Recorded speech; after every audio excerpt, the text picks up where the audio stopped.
well able to be part of this meeting. Thank you for turning up. Good to see you, Heidi. Lisa, it's good to see you here. We're going to move the agenda around. So, Officer Ho, would you like to go first? We're going to move Ashley up because she has another appointment she has to go to, and I didn't get the message. So, if you'd like to go, and then as soon as you're finished, we'll move the agenda around. I mean, I don't mind Ashley going first if she needs to get. Okay, well, that will be very gracious of you. Thank you. So, Ashley, just so I can keep a good track of the time. So, yes, please go ahead. Wonderful. Thank you. Thank you all for being flexible with me on the schedule. Again, I apologize. I didn't see the agenda in advance. It's my husband's birthday, so I would like to spend a little time with him as he's been so supportive of me throughout this campaign season. So my name is Ashley Hartmeier-Prigg. I'm born and raised in Beaverton, and I'm running for city council because of how deeply I care about Beaverton and its residents. We've been running for a long time, Jerome and I, since we got to do this runoff together. So I want to thank you, first of all, for being members of your NAC and for being so involved in the decision making and giving your input to the city. It's so important for us to hear the voices of everyone in our community. I am the former chair of the Tualatin Hills Park and Recreation District Board. My term ended June 30th. So since I ran for city council, I did not seek re-election for that position. Some of the things I'm most proud of the work that we did at THPRD is we created an affordable housing policy that will help build over 600 affordable housing units in our community. In the springtime, we secured federal American Rescue Plan Act funds to build public bathrooms within the district, which if COVID has shown us, I mean, COVID has shown us so many things, but it has also shown us just the importance of access to hygienic facilities. And when everything shut down, a lot of people lost access to a bathroom, and a lot of people were outside more because that was our reprieve from everything going on. So we secured money for public restrooms, and I hope that that's just the beginning of an investment in that type of infrastructure in our community. And I'm running for city council. I decided to run for city council because of the work we did on affordable housing and just knowing how important it is to me that everyone in our community have shelter. And to do that, we also need lots of different types of housing, both the traditional, like by definition, affordable housing, and also housing that just fits different rent amounts and through the spectrum, different house sizes and all of that. And the city is directly involved in affordable housing. So that is my main motivation. Having been the chair for the last year at Tualatin Hills Park and Rec, I've been elected during this pandemic and had to make the really hard choices that come along with that. So I'll be able to hit the ground running as a servant to my community if I am elected to the city council. And I wanted to also just give you all the opportunity to ask me any questions you may have, anything that you'd like to know about me as you're making your decision to vote. I would love to also hear what matters to you in Beaverton. So if there's just anything you want to share, I'm all ears.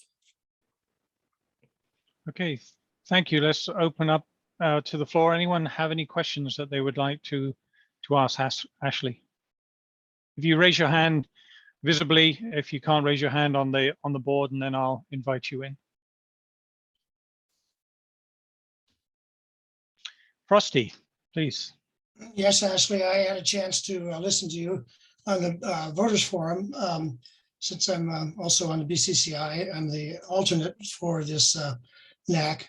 I am extremely concerned about, and I don't want to put words in your mouth, but the positions that I see what I see happening, not so much in Beaverton, but in Metro.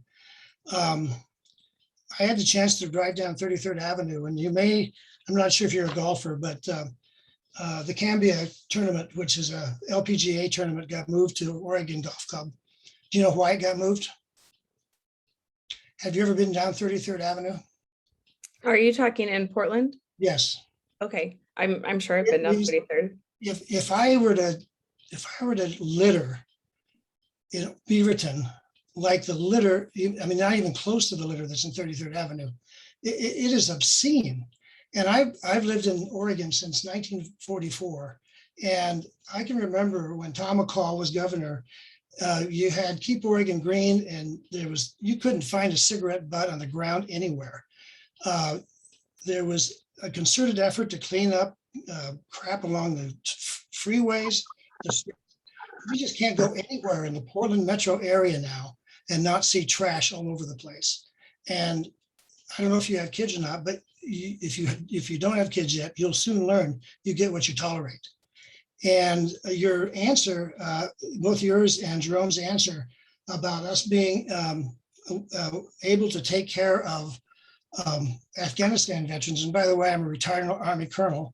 I had a NATO secret clearance during Vietnam and a secret clearance during the first Desert Storm. And I will tell you, we don't have the infrastructure to care for our own people, let alone the thousands and tens of thousands of people that are coming across the border that 20% have COVID. And we just can't even keep our streets clean.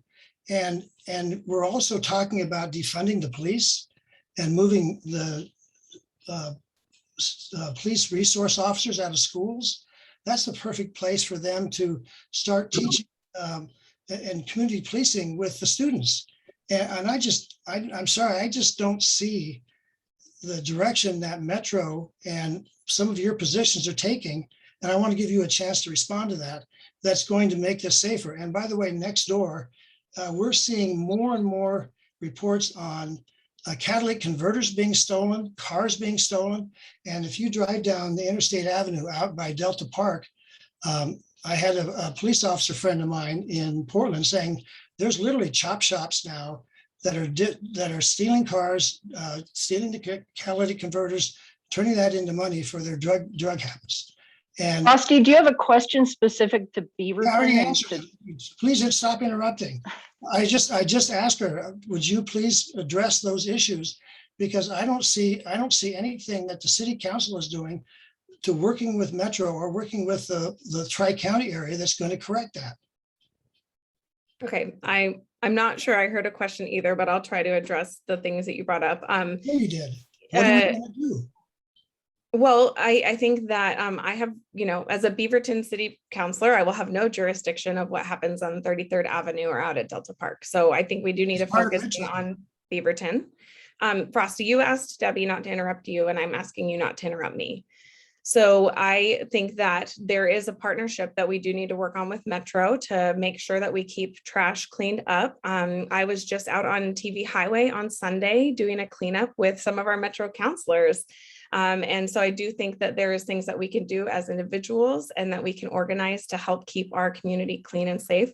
A constituent told me this week just about something called Adopt One Block. And I think it would be a really great opportunity for the city to partner with that organization where we each start taking ownership for our neighborhood. Because once something, a problem gets out of control, it's out of control and it becomes a lot harder to take care of. And so I really like this idea of having neighborhood and individual accountability within the area of Beaverton that we live in. In terms of homelessness, I think that everyone deserves a compassionate response. And I think that it's going to take some one-on-one conversation and support in order to figure out what each individual really needs to help get them off the street or help provide whatever services they need to help them have their basic needs met. When someone has to live outside, they don't have weekly trash service. And so I want to make sure that we do have a compassionate response and not just see it as a problem, but see how can we help take care of members of our community. I don't know if I covered everything, but those are a couple examples of the topics that you asked me about. Well, yeah, the Metro issue is a big issue, and because it's not being dealt with. All throughout Metro, there's, individuals can pick up trash, but we can't keep up with what's going on. Go out to drive out around the Portland metro area, drive out to I-5 North. Okay, Vancouver. thank you. Thank you, Frosty. Is there anyone else who has any other questions? And I think the matter that Frosty raises is important because, and I'd like to ask a question if nobody else has anything. Anyone else with a question? Okay, so actually for me, it's not on the same lines. Well, it's a little bit on the same lines. One of the things that we keep talking about, and it's wonderful to be compassionate for all these other people that are having a harder time than we are. The concern I have is, what are we doing for the people that live here and have lived here all their life and have paid into Beaverton and made Beaverton what it is by the time and energy that they invest in it? And again, there is a balance, and yes, I have compassion for these people, and they do need a place to live, and we do need to help look after it. But at the same time, we don't want to turn Beaverton into something that it's no longer what it used to be. Again, because a lot of the stuff that we have here is funded by the people who own houses here. And you get into a place where the city can end up not doing anything at all for its residents because we're too busy doing it for everybody else. And I just want to know that there is a balance, that the people that live here also want to feel that their properties are safe. My son's had his car windows broken twice. Nobody does anything about it because they don't have enough resources to do anything about it. So if we lose that ability, then it no longer makes this a nice place to live for everyone else. And then we lose the city and the position. And we all feel very strongly for the Beaverton. A lot of people have lived here a long time. I've lived here 24 years and I love the place. But at the same time, I want to be careful that we have a balance with what we're trying to do and how we're trying to offer it. We have 2 police officers here, and I know that they struggle to be able to do their jobs properly because of the resources that they might not necessarily have, and they're not happy to do what they're doing because we're trying to put resources somewhere else. So how can we prevent that from happening? Yeah, I think that it's also important to consider that perhaps someone that's homeless in Beaverton used to own a home in Beaverton and has paid into our taxes and has contributed. I mean, I think we need to not make assumptions about someone who is homeless. It can happen for lots of different reasons. And so I think that, Beaverton's budget is pretty healthy, and we provide a lot of services for the residents. I think that we are definitely not under investing in the people that are contributing to the tax base. So I really am so grateful for Officers Ho and Sanders. I think you have one of the hardest jobs around. And I think that, I kind of shared this at the forum, growing up hearing like, call the police for anything.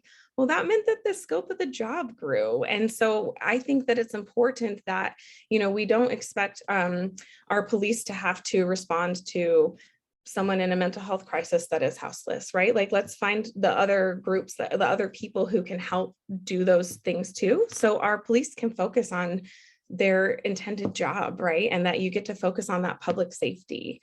So I think it's just a matter for me of having the right people do the right job. And that, I guess I just think that through this last year and a half, I've learned a lot about grace, about giving other humans grace, and just recognizing that we're all human beings who are trying our best in the world.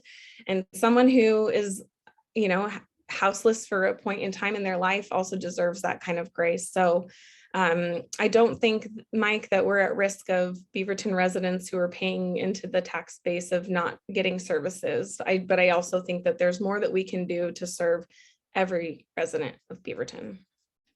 Okay, thank you very much for your answer. Anyone else before we move on? Again, Ashley, thank you very much for giving your time, and thank your husband for being patient while he's waiting for his birthday. I hope he has a wonderful birthday. Thank you. Again, I really appreciate the time this evening. Okay, and I thank you very much for coming and presenting. Yeah. Thank you very much. Good evening. Thank you. Okay, thank you. Officer Ho, would you like to take the floor? Yeah, thanks. So I've been with the Beaverton Police Department. I've been the rep for this NAC for about 4 years now. And I think I'd like to thank everyone for being so welcoming and dedicated to making this neighborhood and city a better place to live. And with that being said, I felt it was about time for another officer to take over the role as the representative for the PD. So with that, I'd like to introduce Officer Dave Sanders so that he can tell you a bit about himself. Thanks, Jimmy. Yeah, can you hear me okay? Yes, we can. Thank you. Yeah, I'm excited to be here. I'm fairly new to the Beaverton Police Department myself. I just joined at the beginning of the year in January. So just kind of getting a feel for Beaverton and the geography and all, but I'm excited to join this group and be more involved in South Beaverton. I spent 14 years with the Portland Police Bureau before coming to Beaverton. So I have a little of that experience working out there, mostly downtown Portland, Central Precinct, where I spent most of my time. But I'm excited to be out here in Beaverton. It's amazing out here. So. Well, thank you very much, and you're very welcome to join our group. Thank you very much for giving of your time, both in the service you give and also at this meeting. We thank you, and Jimmy, thank you very much for your years of service. We really appreciate it. You supported us well, and we hope that you do well in all the other things that you're moving forward to. Thank you. Appreciate it. Okay, and you did mention to David that we expect donuts every third meeting, you know. I'll bring them when we're in person. Yep. All right, we're working towards that, but thank you. You got James's cookies. Yeah. So Jimmy, did you have any notes to share with us? I know that we normally get a report of how things are going, but I don't. I think ever since we've been virtual, I normally provide the crime stats and stuff, but I don't have anything this month. That's fine. As long as you just make sure David brings them next time. Yeah, so I will. Just make it as hard for him as possible. Then would you comment on all the next door posts that we're seeing about catalytic converters being robbed or broken in, and like Mike's windows being broken? We're seeing what seems to be a big increase in the Beaverton area, and definitely in the Portland area. And Officer Sanders, I'm sure you've experienced that, especially in downtown Portland. I have a very good friend who has a son who's a police officer in Southeast, and he just made detective. So I'm very familiar with what's going on in Portland and metro area. So I think that we're seeing more and more of this, and I'd like to know what we're going to be doing about it. If there's anything we can do. Do you want to take this, Dave, or do you want me to? Oh yeah, from what I've seen here in Portland, our trends here in Beaverton are following kind of Portland's trends. Portland was seeing huge increases in catalytic converter thefts, along with car thefts and all that. So it's just naturally spill out of Portland. Unfortunately, that's just the nature of it. It's going to get a lot worse in Portland over the next year at least. Nothing's changing course out there. But officers here in Beaverton are very proactive. They're going out and finding these thieves. Like just this week, I walked into the department, and there were 2 catalytic converters sitting out on the evidence table. So they caught a thief, stopped him in a car. So we are catching these guys. We're doing a fairly good job of investigating them and going after them. So hopefully they'll experience some pressure here in Beaverton and stay out. That's kind of our strategy. I'll add, it's tough when everyone's wearing masks. It's hard to ID people. Normally, if you have people with surveillance cameras or security cameras, if we can get a photo or video, it may help us find these people. But with everyone wearing masks, it just makes the job so much harder. I know for a while, in terms of the catalytic converter issue, that there was some talk about going after the people that are buying them, basically. Sure. And then also on the other end, some, and it's not, I'm in Colorado right now, and there was just a report on the news this week of a woman whose car was parked at the long-term parking lot at the Denver International Airport. And she came back and somebody had stolen the catalytic converter from her car while it was parked in airport parking. So, but a move for people to have their VIN number etched onto their catalytic converter so that it can be traced. But in terms of, there's obviously a market for them and the materials that they're made of. And so where are they going? And going after the people that are buying them from the people who are stealing them. Because they're being stolen for the material they're made of, probably so that people can buy drugs. So, ending that supply chain. And I'm just wondering if police departments are involved in any of those, rather than dealing with the after it's happened, right? Right. And even that, it's like if you arrest somebody for theft of a catalytic converter, they get charged with theft, then what happens to them? Are they, then 2 weeks later back out on the street and stealing more catalytic converters and getting arrested again, and you haven't solved any problem then? Yeah, well, unfortunately, with COVID, there's a certain level of crime before the jail will take individuals right now. And so it depends on the cost of the catalytic converter and whether or not they'll get lodged at Washington County Jail. So if they aren't lodged, they'll just be cited and released with a ticket with a court date to appear. And then they're out. So same day, or, half an hour later. Usually I would think with catalytic converter thefts, they would be lodged, just because I would think that, with the labor cost, it would be over $1,000. And of course, we're questioning these individuals, whether or not, who are they selling to? What are their plans with this catalytic converter? But fortunately, a lot of times I don't think they're willing to talk. Yeah, and in terms of the buyers, I definitely see what you're saying there. I think that's dealt with more at a state legislative level, though. Unfortunately, we don't have much say into those policies and rules. But I see what you're saying.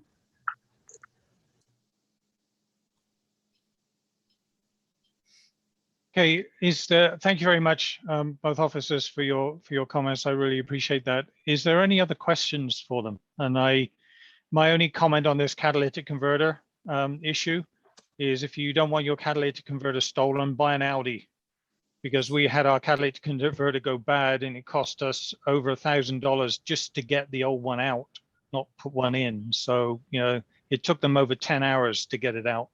So that's one way of stopping them trying to steal it. But sorry, that's not good for people that've had their catalytic converters stolen, but it's not good. But again, I thank you very much for your service. Is there any other questions? And we'll move on. Again, thank you very much then.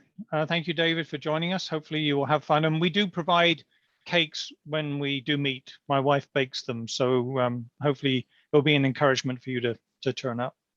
I look Again, forward thank to you. it. Thank you. Thank you very much, both of you. Okay, Jon. Janice's world famous coffee cake. Yes. Yeah, we deliver it sometimes, but the virtual makes it really hard. Even warm still. Yes. Yeah, that happened a couple of times. Jon, would you like to share your update for us? Yeah, I got a couple things for you guys. Tualatin Hills is looking for new advisory committee members. If anyone is interested or know anyone who is, you can apply on our website, and it's just on our front page. Our fall classes have started. They just started this week. If you're still interested, go ahead and register on our website or call one of our centers. And we are still hiring part-time and full-time staff. So spread the word. We'd like to have more staff and be able to offer more programs. Is there a minimum age? 16. Okay. So. Okay. Is there any other updates, Jon? That's it. If you guys have any Okay. questions, we're good. Does anyone have any questions? With school starting, are sports fields being used for? Yep, we're still using sports fields for the affiliates to use. Okay. There's different mandates depending on the sport. Most of them are going to require a mask unless they're running. So soccer, if you're participating, you can go maskless. But if you're coaching and all of that, masks on. Okay. Thank you. I had one question for you, John. I don't know how many people saw an article recently. It was talking about Tualatin Parks and Rec and liability with flooding and trees falling down. I don't know if you were aware of it and wanted to give us an update. I'm not aware Oh, of. okay. Okay. that My one. wife picked up on it somewhere, either on Nextdoor or something. Had commented about there have been some rulings about what you're responsible for and how we should respond if we see rising water from a creek that may come in the garden, or if there's some dead trees around that could fall on properties. I thought it was interesting, but I'll Yeah. try and get that information and share it around next door. Yeah. Okay. Let me write that one down. Yeah, Right. it was a policy saying if someone notified you of a dead tree that could come down, then Tualatin Parks were very responsive in making sure it came down, so before it fell down. But you had to tell people, so it was an encouragement to get people to notify people of trees in parks close to houses that may have issues. And the same with creeks. If creeks started to rise and threaten someone's garden, they were encouraging people to actually tell them that the water was rising so that they could come and do something about it. But I thought it was interesting for us. All right. Okay, well, thank you very much, John. So I actually had a couple things for John. All right. Hey there, sorry, I'm finally able to get on video. So, well, first of all, super exciting week. My son is in bilingual preschool at Conestoga. So he just started on Monday. I know, yeah. Oh yeah, most of you know my son, so it's very exciting. Nice. So I did have just a question. I haven't had a chance to dig as much as I wanted to into the early childhood, like the kind of rules for Oregon. And I know you guys are really struggling with staff, but I do know that his class is 17 toddlers and 2 teachers. And I think that it's probably exempt because it's only 3 hours, like it's not daycare. Because on daycare regulations, that wouldn't be enough adults for the young age, because it's age 3 to 5. But I'm like pretty sure that I mean, I just think, I don't think that, you know, THPRD would allow it to go through if it wasn't allowed. But I guess, you know, I wondered, like, are there other rules that you know of that are being followed, as far as, because like eventually it's just too much and it's just unsafe, right? I mean, you can't have like 30 toddlers and 2 adults, right? So I just kind of wondered about that. There's 17 enrolled? That's correct. Yeah, 17 3 to 5 year olds and 2 teachers. From what I've seen, it's 2 teachers. And she was saying something about my son, like mentioning that he had to go to the bathroom and it was either one of them was going to take him, meaning that then one of them leaves and there's only 1 adult and 16 toddlers in the room. Yeah, I know that she was doing interviews. Yeah, Sarah at Conestoga. Yeah, no, and she told me that too, as far as drop-in care, like that the only real barriers to restarting a lot of that stuff is staff. So I totally get that. Yeah, but, I think I was just, yeah, go ahead. Yeah, let me kick that one to let me call the center supervisor over there. Sure. Okay. I'm not. Yeah. I haven't been at Conestoga for like a month-ish. Sure. I'm at Beaverton right now. So let me dig into that one a little bit and where they're at on the hiring process. That would be awesome. Thank you. I just, like I said, I know that it's just a real struggle with hiring. And I guess more so, I'm just wondering, like, you know, what the standards are that are being followed, because I don't, you know, it seems to me you don't have to follow the daycare ones. I'm pretty sure the daycare, it's like 6 to 1. So there would have to be, you know, at least 3 teachers in the room for that age. But again, I think preschools are exempt when it's just 3 hours or less. Yeah, you're right on that. I just can't remember what the number is right now. Okay, off the top of my head. And then typically we have other office staff that can come and assist on the breaks and bathrooms. For It's sure. hard. Yeah, that sounds familiar because I remember that from drop-in care prior to the pandemic, that they would sometimes call the front desk for someone to come. Yeah. Yeah. So let me Okay. dig around with that tomorrow. Or Awesome. Monday. That would be great. Thank you so much. Thank you, Lisa. Thank you, John. Yeah, thank you. Any other questions? Okay. Thank you very much, John. Thank you for all your support. I really appreciate it. And thank you for coming back. It was good to see you. Of course. First time in a couple of months. Thank you. So Elena, Elaine, would you like to give us the city update? Yeah, of course. So, oh, can everyone hear me? Yes, we can. Thank you. Okay, perfect. September news. Help us mitigate the COVID-19 surge. We are witnessing dramatic increases in local COVID-19 cases as hospitalizations in Washington County and throughout the state soar due to the Delta variant. Latest data and projections show continued escalations, which are expected to further strain our healthcare providers, medical facilities, and other resources. Vaccines. Accessing available vaccines is recommended as our best defense against the virus, including the Delta variant. Vaccine information is available at www.co.washington.or/vaccine. I'll just put all of the links in the chat after, but Thank you. for questions and language assistance, call 1-833-907-3520.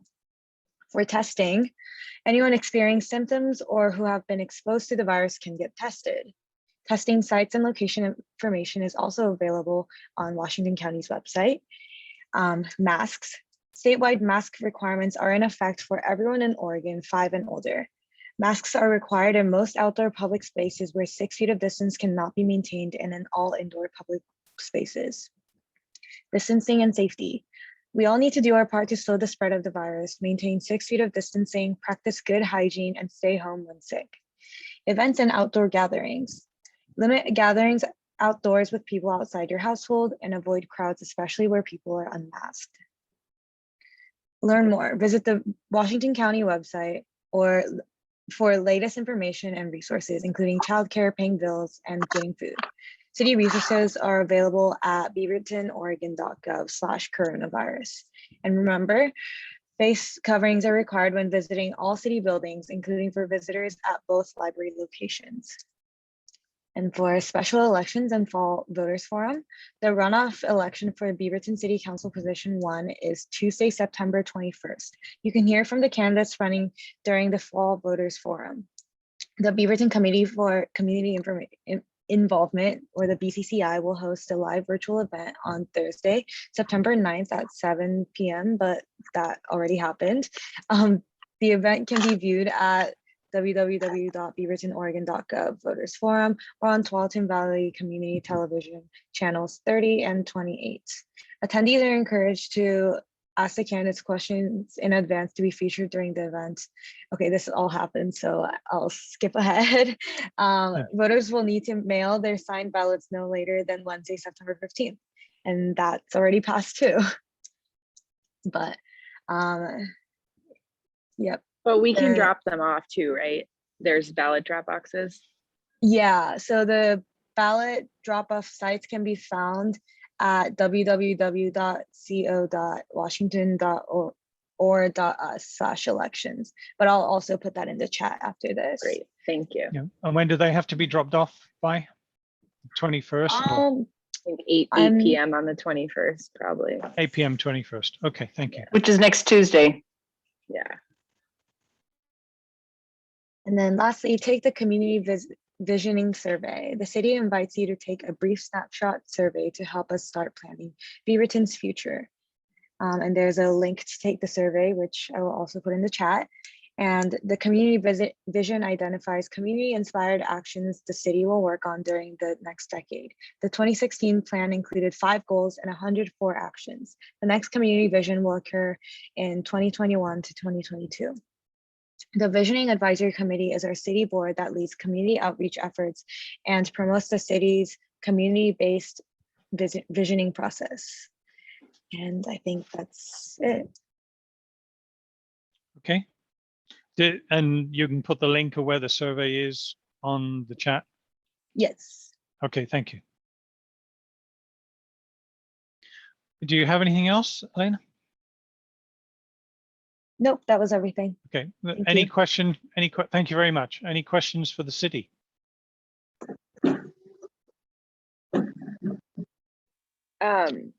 Elena, I don't know if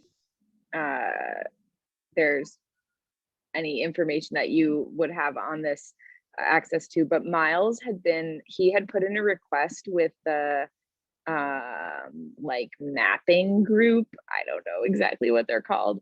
But basically we were trying to find out what land within our NAC is city owned, because we were going to look into trying to put some art installations on some of that land, like using our NAC funds. We were going to try to like commission some artists and get some, you know, some stuff put up. It's kind of like maybe not doable now because the weather's about to turn, but I still am really interested in that, because like to me that's a really nice thing about like placemaking and hyper local, like having art in your neighborhood. So yeah, he had put in the request, and then he told us it would take a while because it's like obviously not the highest priority ever, which I totally get. But then he said he was just going to follow up because we hadn't heard back for like a few months. So I just wondered if he could maybe follow up again, and we could just see if they're able to do that for us. Yeah, I don't think I've personally heard anything, but I'll can like send an email out to Miles and Awesome. Ask him for any updates. Thank you That'll so be much. much appreciated. Thank you. Yeah, of course. Thank you. Any other questions? Again, thank you very much, Elena. Thank you. Am I getting your name wrong? I always mess names up. So Elena. Okay, thank you very much, Elena. We much appreciate your time and your service. Okay, Gary, it's your time. Thank you. BCCI met, well, it's been about 3 weeks ago. The city manager was recently on board and has been for probably the last 3 weeks. The city brought 2 projects to the BCCI, mostly for information. The first is a tree code audit, and what that comes down to is how are development projects being treated when it comes to trees, and conversely, how are trees getting treated when it comes to development projects. That is going to go on through the winter and probably come back to the hearings arena in the spring. The second project is a shelter code project. Interestingly enough, there's no criteria for a permanent shelter, adverse weather shelter. Temporary shelters are allowed by code, but not permanent, and that seems to be the need right now. That is going to really ask the questions: where can they be located, and how can they be located? Or in other words, how do they fit within that neighborhood or within that particular community? And that's expected to be to the Planning Commission as a draft in the spring. On a follow-up note, something that started a bit ago, Traffic Safety Commission has changed to a majority vote prevails on an LID proposal. And their other change is that a non-returned ballot is no longer considered a no vote. And I know Debbie has spent some time on that. If you have anything that you want to add to that I missed, Deb, please jump in. Short of that, that's it for me. I'll be glad to try to answer questions. Thank you. Well, very much, an interesting note about the change to the traffic calming program. A piece of that was initiated through the Highland NAC. Yes. So talking about the influence and the ways that a NAC can influence decisions that happen at a higher level at the city. That was that was an issue that the Highland NAC raised, and, you know, people within the Highland NAC took it all the way up to the conclusion of the policy being changed. So go NAC. Yeah, wonderful. That was part of a no vote being a no vote, which was, if you didn't get a majority of people voting, that really put an extra effort of people that wanted to have something that was calming. And it just wasn't fair to the people that wanted to see a better traffic safety. So I also have a couple of matching grant things that we did for the BCCI as well, as part of the BCCI report. There was a approval for La Strada del Pastelli that was took place in August 13th and 14th.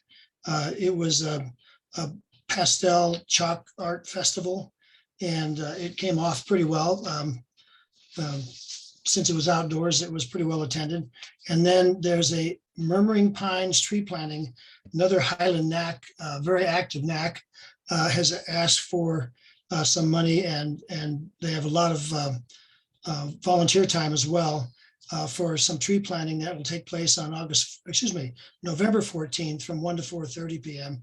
And we also approved that. And then we also approved the updated the bylaws for the BCCI committee back this last summer. So that's all I have. Okay, thank you. Thank you very much. Thank you. A wonderful threesome. Thank you. Any questions for BCCI? Okay, thank you very much. Then we move on to Jerome. Jerome, if you are still online, available, we are ready for you now. Yes, I am still here. Thank you so much. Well, let me start by saying my name is Jerome Sibayan. Lisa, it's so great to see you again.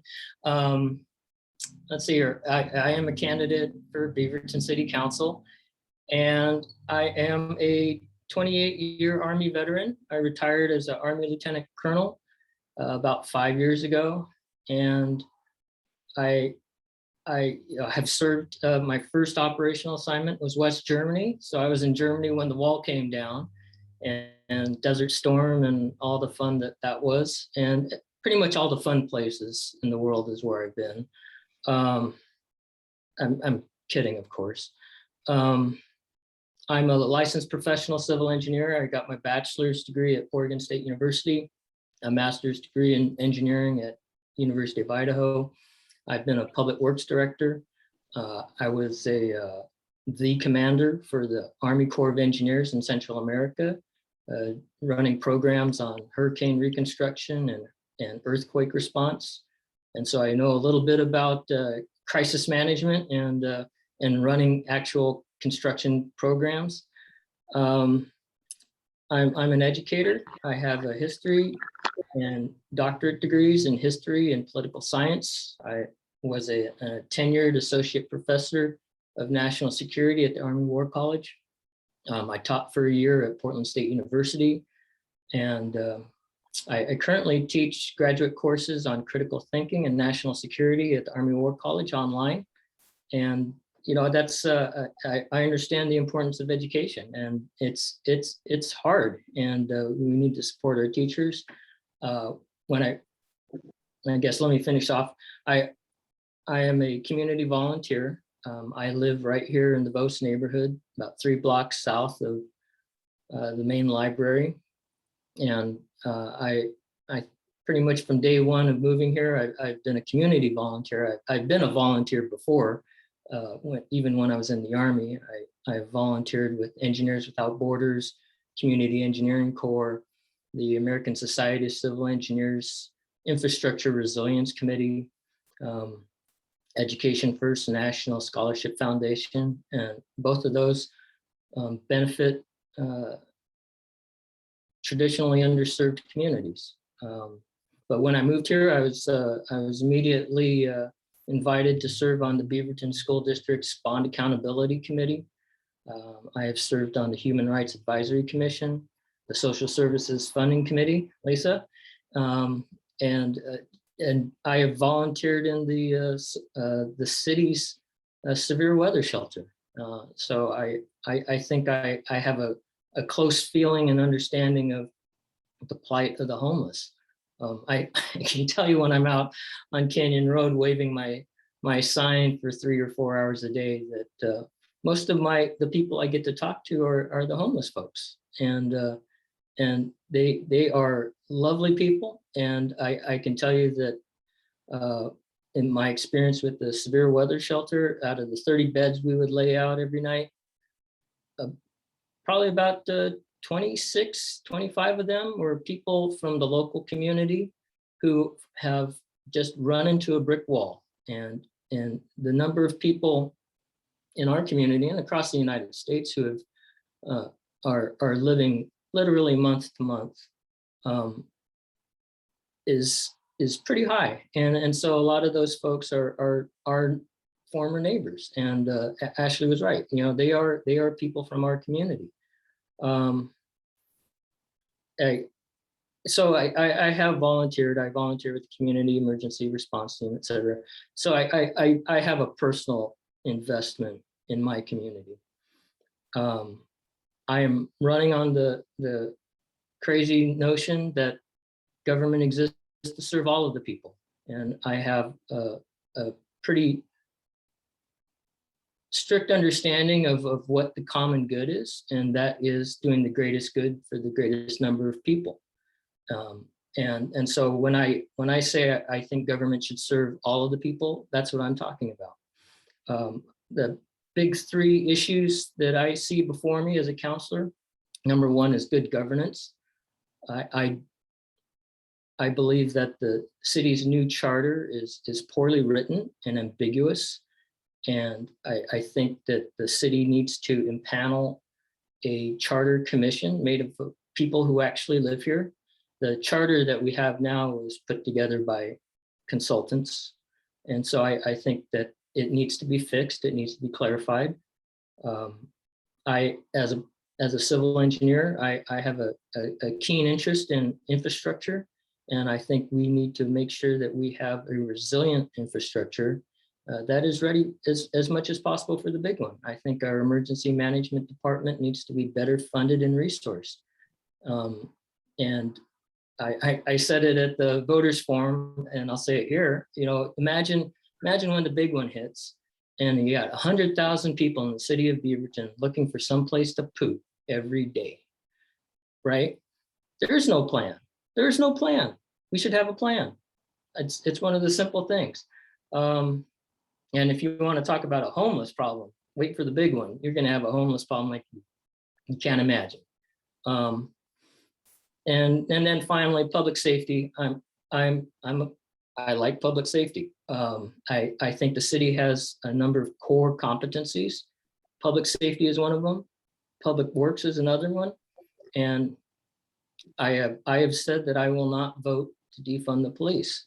The council has had in front of it since January a recommendation from the Human Rights Commission to prioritize police funding to support social services and to unilaterally remove school resource officers from Beaverton School District schools. And what I've said is, I will not vote to defund the police. If the people of Beaverton want to fund social services, then that's a separate conversation we need to have. And on the issue of school resource officers, again, that's a conversation we need to have with the school board, with the faculty, with the students, with the parents. They have had a poll survey. I don't know if anybody has actually seen the results of that yet, but that's a conversation again that we need to have. And I'm willing to have hard conversations, but I want us to make decisions that are evidence-based and based on facts. And that's where we need to start from. So, I have self-funded my campaign because I believe that the American taxpayers pay me through my military pension to continue to do good in my community. It's a little bizarre, I know, and it's lame and it's old-fashioned. And I have said that if I am elected, I will donate all after-tax counselor compensation to local nonprofits right here in Beaverton. And, working with Lisa on the Social Services Funding Committee, I think I have a good idea who most of them are. There are a lot of them. And so, that's where I'm coming from. I will say that, this idea about using my military pension, I've actually had the mayor's chief of staff say that my military pension is, quote, free stuff from the government, unquote. And, that's just insulting. It's a terrible, it's just bad optics. I think, this idea of, I've been name called. I tell people we're in the name calling stage of the campaign. So I am a baby killer. I am a convicted war criminal. I am a 1%er. I am a child of privilege.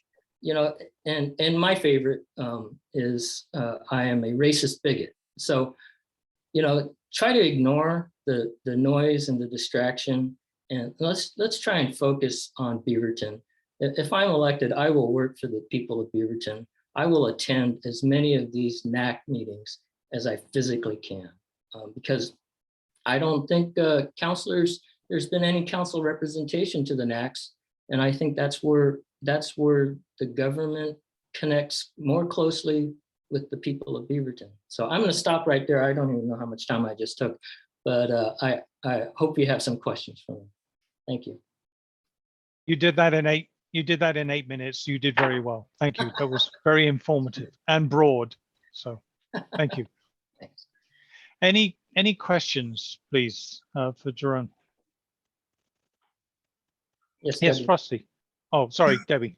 Jerome, I don't know if you heard my diatribe with the other candidate, but I'm very concerned about the increase in crime, the horrendous condition that our streets and our properties are having. And it's not just, we focus on Beaverton, but we really need to focus on Metro.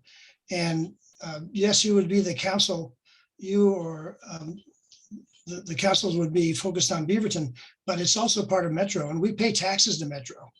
And what happens in Portland doesn't always stay in Portland. So my concern is what would you do as a city council member to hold people accountable individually or organizationally? These are the attorney generals that let people out.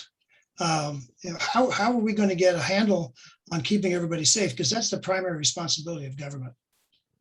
Yeah, well, Frosty, to start off with, by the terms of the charter, the mayor is the face of Beaverton.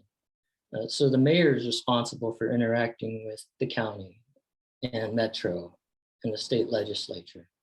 And the councilors must work together to make sure that here in the city, that the city government is serving the people of Beaverton, and through their policymaking process.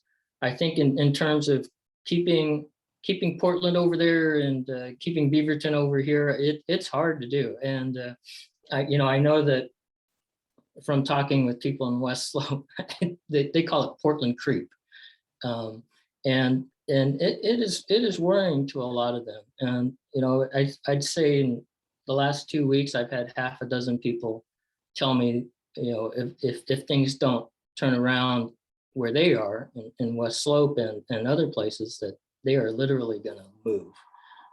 And that's unfortunate because, I think people live here in Beaverton because they like certain things about this and this area. And one thing is they feel safe. I think that the Beaverton Police Department needs to be supported through the budget process. And that's one area where, as a counselor, I can have influence. I just think that, trying to copy the policies of Portland when it comes to policing and social services, I think that's a bad example to follow. The county sheriff has a mental resource team that is jointly funded, and they're a part of that. But again, that's a conversation we need to have if that's what we want to have, social services and mental health. If we want that to be a city's core competency, well, then let's have that conversation. I don't know if that answers your question. But. Well, thank you. All right. Debbie, you had your hand raised. Yes, so you mentioned that you live in the Vose neighborhood. Are you involved in the Vose NAC, since this is a NAC? And I asked that question partly because one of the questions that was asked during the voters forum was about diversity and about, I think it was in regards to term limits for boards and commission members. Mm-hmm. And your response was specifically to diversity at the NAC level. Mm-hmm. And I'm curious, again, are you involved in the Vose NAC in the neighborhood that you live in? And how would you increase diversity at the NAC level? It's a conversation that we've had here in our NAC of Mm-hmm. how to get more people involved in our NAC meetings and in discussions. We haven't come up with a good answer to do that. And so I'd like for you to answer that question of what do you mean by increasing diversity at the NAC level? And are you doing that at the NAC level in your own NAC that you're a resident of? Yeah, well, I can tell you, I did attend the Vose NAC probably 3 years ago. And I stopped doing that when I started volunteering on the other boards and commissions. But I can also tell you that. Why did you stop attending? Because Well, I also sit on the BCCI, Uh-huh. but I got involved, and the reason that I got involved in this NAC was dealing with a potential development. And so, planning commission and the development code and all of that, and how it affected my neighborhood. And that's what brought me to get involved in the South Beaverton NAC. And then I applied to be on the BCCI. I didn't stop coming to the South Beaverton NAC and being involved at this level when I joined a different commission. So, well, I can tell you, and I'm gonna be blunt, I no longer felt welcome in the Vose NAC. When I've been around enough to know when people don't want me around, and it's it is what it is. That's the way they, and it was bizarre because there were only three people in the NAC, and you would think a fourth would be a nice addition, but I just didn't feel welcome, and I stopped going. And to answer your other question, the Vose NAC hasn't met since March of 2020. So I don't know what's going on there. I think that by having council representation at the NACs, I think, one, it'll increase participation because people like to interact with their elected leaders, I think. And two, what will I do to increase diversity in a NAC? That's a hard question, like you said. And is it a matter of reaching through, say, Unite Oregon or the BOLD program, which is focused on actually getting people of color with an immigrant background involved in the local governance and local community. If that's one way to get people involved of diverse backgrounds and opinions and history and experiences, absolutely, let's do that.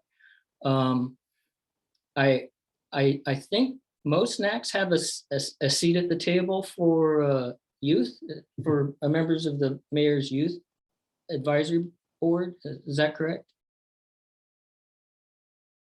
Oh, you're muted, Mike. Yeah, sorry. We will have anyone. We have had young people come to the meetings before. When we met in person, we did have some of the mayor's people turn up. So we're open to whatever it is, and we would encourage them to, because obviously they're an important part of the growing into community and giving them an ability to have a voice and to see that there is a place where they can speak and have the freedom to share their opinions and ideas too. Yeah. There when I'm isn't like talking a about diversity, cabinet I'm talking position about, for that though. I'm sorry, Lisa. I was just saying there isn't like a cabinet position for like a mayor's youth advisory board member. I think that the boards and commissions do have that, like we had on the social services funding committee. So it's a little different. Okay. Debbie, did that any of that answer your question? Well, I guess a follow-up question would be then, if you don't win this runoff position, would you commit to trying to revive or reform or whatever you want to call it, the Vos NAC, to be a representative for the Vos neighborhood that you live in at the NAC level, or to consider maybe the NAC is not the best format for representing, because people live in the Vos neighborhood. And so why is the Vos NAC not a viable thing, especially during COVID? Yeah, and and especially during times when, you know, the city has decided to tear down the community center and replace it with 10 low-income senior housing units. Well, that's not a final decision. It's in discussions, along with, I might add, well, I guess, and another question is, you mentioned the report from the Human Rights Advisory Council, which you're a former member of, from what I understand, and their report and recommendation to the city council regarding police reform. It's not defunding the police, but do you respect that report from the current members of the Human Rights Advisory Council in the same way that you would when you were a member sitting on the Human Rights Advisory Council? Because it sounds to me like if you've read the report, that you're free to disagree with it, but that you may personally have come to a different conclusion. But I've read it, I listened to their report that they gave to the city council. It's not talking about defunding the police, it's talking about redirecting resources. With any budget, there's a limited number of dollars. Yeah. And I think that a piece of looking at public safety is looking at the kinds of calls that police go out to and the kinds of situations that they're dealing with. And maybe it's not maybe a different kind of response, or a team of people made up not necessarily completely of law enforcement is appropriate in circumstances. So I don't know if Officer Sanders is still on the call, but one of the things that I've noticed recently is that there appears to be a houseless person who's taken up residence on the plaza at the Public Safety Center. And I think that's kind of an interesting situation, that apparently that's being permitted. He's not, I haven't met the person, but I've just noticed driving by that there's someone there with camping gear, and they seem to be there at at all hours of the day. And so when we talk about people houseless, it's like, is that okay? Or is that going to attract more people? Will that become a camping site, and we'll be dealing with trash and other things? Does that plaza become Portland? Or why is that allowed there, but not camping in other places in Beaverton? So Debbie, I don't want to cut you short, and Jerome, I don't want to cut you short too, but if you can answer that succinctly, that would be great. The rules that I was given was the time spent must be the same for each candidate. We're at 22 minutes. You were given 20 minutes. So there are questions. If you want to respond to that, if you can do that quickly, that would be great. Yes. If not, please share emails and then respond to that indivially if you want to. So. I'd like 30 seconds to respond to that.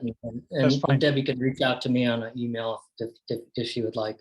So for the Human Rights Advisory Commission's recommendation, The premise of the recommendation is, if you read it, the first half page, 3/4 page, the basis for the recommendation is what happened to George Floyd and Breonna Taylor. And my response would be, please find a local example. If you are talking about making changes to the funding for the Beaverton Police Department, and two, the language in the recommendation is to prioritize police funding to social work. So prioritize, you can interpret that a dozen different ways, but we can have a conversation about that too. But thank you for your time, and I will leave my email address in the chat.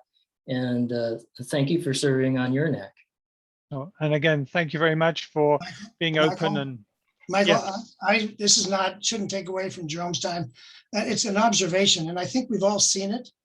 Having been on BCCI and the NAC for quite a while now, it's a challenge to get people to participate. We would love to have more people. I could give a rip, having served in the military for 29 years. I've served with people of all genders, all colors, all religions. And when you're in a foxhole, you don't care who they are. You work as a team. And so I think the challenge is people like, and I know exactly what Debbie's talking about. She got, and as did Heidi and I got involved when there was a land use issue.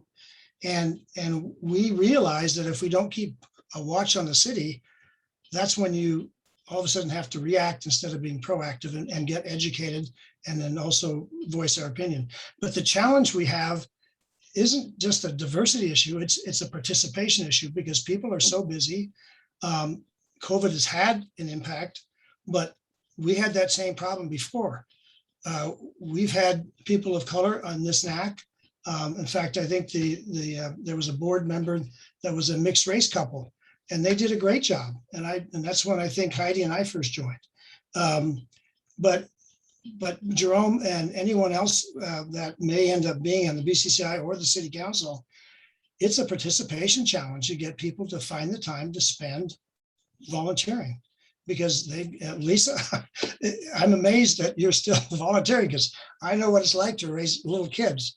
And I was, my heart was jumping with joy about how excited you were, because I remember when he was born and you were bringing him to NAC meetings, and the challenge we had, keeping him diverted and stuff. But I just think it's not. I don't want to see something blown out of proportion, because all of a sudden everybody isn't wanting to be having people to participate, or what gender or race they are. It's a matter of getting people to volunteer. That's the challenge. And we put out on the next door the agenda. This time was a little bit late getting on there, but we do a really decent job of getting out to the information to people. And if they don't come, what else can you do? So Jerome, it isn't just people not wanting, and I'm sorry that you weren't made welcome, but in that case, I'd be Daniel in the Lion's Den and still participate. But it's people having time to do this, or having an incentive to do it. And I think also people's involvement is the fact that they can actually make an impact or make a change.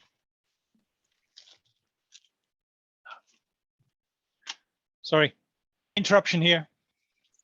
But again, thank you, Frosty. I think it is very important. We'd like to have more people involved in these sessions, and that's one of the things that we've tried many times, but people are very busy. I know that I've been challenged just trying to keep up. And Lisa, I found out your secret. It's the same as my wife's. The reason she gets involved in other things is so she can get away for the kids for a couple of minutes. So yeah, don't disturb me. I'm on a meeting. Yeah. Sorry, I have to say that, having raised 5 kids. Anyway, thank you very much, Jerome. Thank you, everyone, for your comments and your time. And I really appreciated having this open conversation. I really do. And I wish both candidates well. We have diversity here because I'm the only British person on here, although I've now become an American. So I suppose I should get to vote. All right. Thank you. We'll move on. The next thing is the roundtable. We're running a little bit early, which is fine because that means that you can all get back to looking after your kids and doing other things.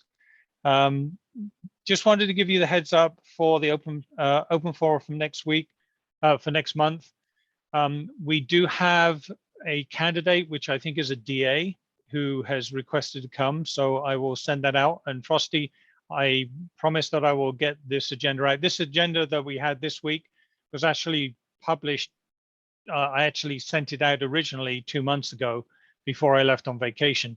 But then things changed, so I hadn't published it again. So I apologize. That was my fault completely. Well, Vicki and I are dealing with a lot of orthopedic issues. She had a reverse shoulder replacement, and I re-ruptured my L3-4 and my left shoulder. So you've got two cripples taking care of each other, and it's Oh wow, that's always fun.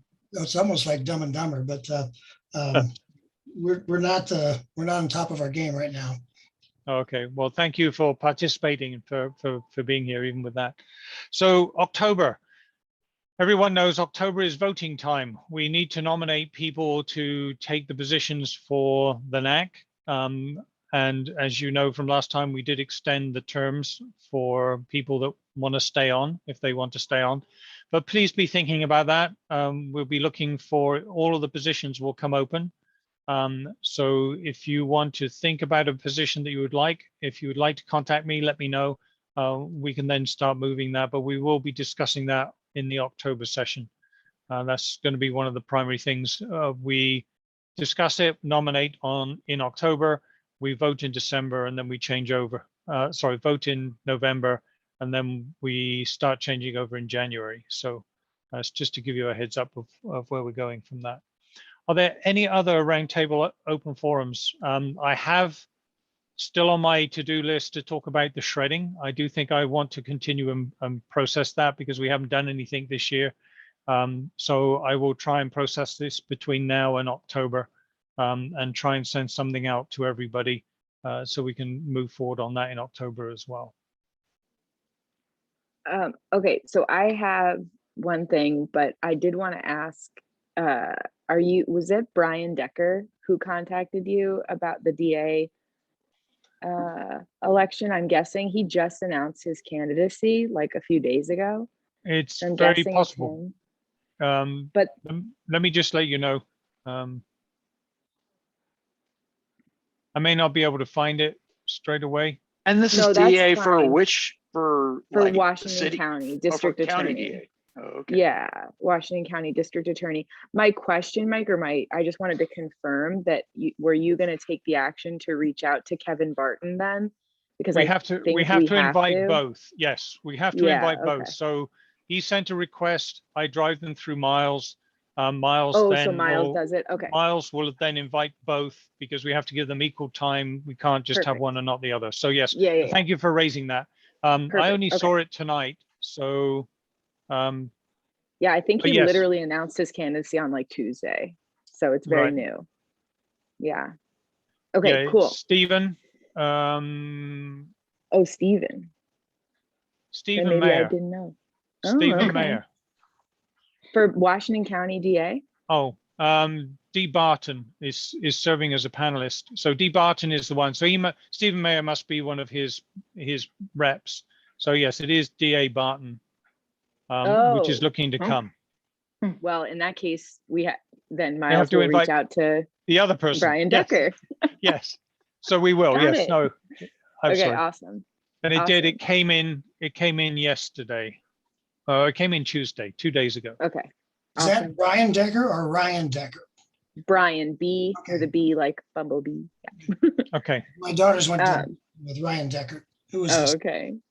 Yeah. Okay. Different person. Okay. Thank you. Got it. Sure. Okay. So I do have one other thing, which is a new thing, but I couldn't think of a better group to run this by than all of you. So you all know I live at Sterling Point, which obviously is all rentals, right? So they own the property. So as I have learned, we are not covered by a lot of the same laws that homeowners would be covered by when it comes to flying flags from our homes, including the American flag. There has apparently been some concerns about flags that have been flown around the property that were not the American flag, right? That's not what sparked it. And they have informed us that we have to take down all our flags.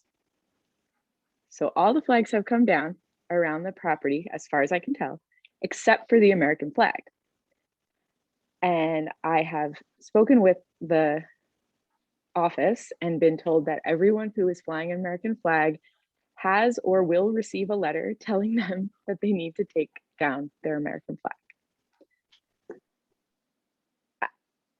This is like, for me, kind of it's an interesting place to be, because I am not personally, like, I don't personally have one. I just don't happen to have one, but I don't, for me, what it comes down to is that basically what this means that they're saying is that the American flag is like a political statement, because they've said we want the property to be completely neutral. So even American flags have to come down. And I'm like, I don't think the American flag should be considered a political statement. Like, this is America. And so I have a lot of concerns about this, and I kind of am trying to figure out exactly how I would want to address it. I considered, contacting some of the city councilors. I considered contacting Mayor Beatty, who I think most of you probably know is a veteran. Right. I don't think she'll be thrilled. I considered contacting the ACLU of Oregon. They just sent a letter to the Newburgh School District, because Newburgh School District is prohibiting Black Lives Matter and LGBTQ flags. So they just sent them a letter saying that is unacceptable and that they have to retract that ban. So I don't, I know maybe some people might think this isn't something the ACLU would normally fight on, but I actually think they would disagree with this ban. So I don't know. I just, as far as I can tell, unless anyone knows different, there's no laws that protect us, though, because there's the Freedom to Fly the American Flag Act of 2005, but it only applies to homeowners. That's a federal law, but it only applies to homeowners. And I haven't found anything specific in Oregon. Yeah, Lisa, I think the challenge you have is that it's private property that's not owned by the renters. Right. And that's interesting. There's probably two ways to approach it. There's one, to find an attorney who would be willing to give you their opinion for free. And then two, the humbling approach, which would be using social media to express your opinion and see what happens. No, that's a good point. There is actually a past story of this in Oregon. Another apartment complex tried to prohibit the flying of the American flag. It was specifically from someone's car or motorcycle, I think, but they were saying, no flags on the property, basically kind of the same idea that's being said here. And the person, his son was a combat veteran, and he was like, absolutely not. Like, my son put his life on the line for this flag. I'm not taking it off my truck. and they got so much backlash that they retracted the rule like immediately. And, I found an article about it. So kind of thought about just like printing that article and dropping it off at the leasing office. Like, are you sure you want to do this? I don't think it's going to go over well. But yeah, I mean, there are no laws that protect us unless the city council were to pass one. But right. Anyway, I don't have an easy answer for you. I fly two flags. They're in my house and they're on the wall. So no one's telling me to take them down. So yes, they did repeatedly tell me, as long as it's in your home, it's okay. I'm like, I know that. Well, what you do then is you put it across one of the windows, so you're still flying the flag so everyone can see it, but it's prohibited inside the house. Well, no, it's inside my house. No, it's prohibited. Anything that can be seen from outside is prohibited. Yeah. So anyway. Anyway, I'm not going to go there. That doesn't make sense. I think Jerome Did you Jerome see- may agree with me here on the sense of, critical thinking. We've lost all ability to have critical thinking. It does not make sense. Why are we doing this? What ulterior motive is there? It just doesn't make sense to me. Yeah. We live in America. We're here in America. I gave up my British citizenship to become American. So I'm proud of that. Why isn't everyone else proud that they're living in America? Yeah. Anyway. All right. Well, thanks everyone. If well, anyone thank you for voicing thinks it. of We'll- anything, email me. Before I ask for Heidi for our wonderful summation of the number, which is going to be really complicated to work out, is there any other comments before we move forward? I don't recall hearing it in the city update, but Beaverton Restaurant Week starts next week, correct? So I'm actually out of town, so I'm gonna miss Beaverton Restaurant Week, but have fun with that. There's a lot of new fantastic places to try out in Beaverton. So That's definitely one of the diversity things that's been really great. You can find all sorts of food for all over the world in Beaverton, even in the food courts. It's really good. Okay, thank you very much for that. Any other comments? and you I thank don't have all- to venture to dangerous Portland to enjoy Yes, it. that's true. You just have to avoid the parking meter people, so you don't have your car towed. Is that correct, Heidi? Yeah. That is in fact correct. Yeah, just avoid the car parking people, because otherwise they'll stop you enjoying your night out. For sure. That's totally true. Yeah. So Heidi, do you want to close this meeting by giving us what the financial numbers are? Yes, the number that has not changed since March 19th is $7,649.22. And I think we should put this into a deposit account, because over the 2 years, at least we were made at least 5 cents interest on it. Either that or we're gonna have a shredding event to shred all shredding Yeah, events. we'll shred all of our problems completely. If you want yeah. to, Mike, if you want to take the time to meet me at the bank to recoup those 5 cents, I'll do Right. that. Okay. All right. All right. Again, thank you, everyone. Thank you for the first meeting. I really appreciate it. And I trust you have a continued good week, a good month. Thank you for the time you've invested, and hopefully we'll see you all next month. Be safe. Great Yep, seeing be safe. everyone. Stay well. Take care. Thank you. Emmett is already asleep, or else I would have him come say bye. Oh, yeah, we'll miss him saying goodbye. Yeah. Is it time for another one? No, not yet. Okay. Take Thank you, care. everyone. Thank you all. Good night. Bye. Bye-bye. Bye.